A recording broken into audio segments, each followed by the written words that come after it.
Giraud. L'actualité de ce jeudi, c'est aussi cette longue lettre envoyée par le président Emmanuel Macron aux chefs de partis politiques qu'il avait rencontrés, on s'en souvient, mercredi dernier à Saint-Denis, et ce, afin de leur proposer une extension du référendum. Bonjour Jacques Serret. Bonjour. Vous êtes à l'Élysée pour Europe 1. Le président joue à fond la carte de la concertation. Qu'y a-t-il concrètement dans cette lettre ?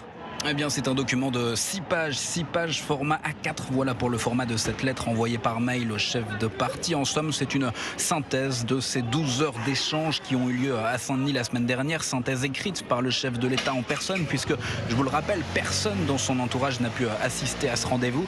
Alors, dans ce courrier, Emmanuel Macron fait le constat que la discussion n'a pas fait émerger de consensus sur la question du référendum, notamment au sujet de l'immigration. Les différents partis ne sont pas d'accord sur une éventuelle modification de la Constitution pour que les Français soient consultés sur cet enjeu. Je vous propose de vous faire une proposition sur ce sujet dans les semaines qui viennent, écrit le président.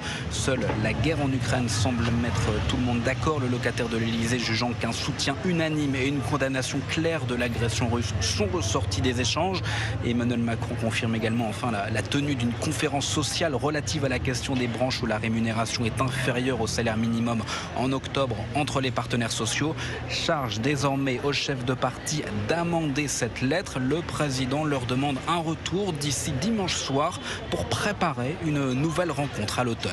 Jacques Serret du service politique d'Europe 1 en direct de l'Élysée.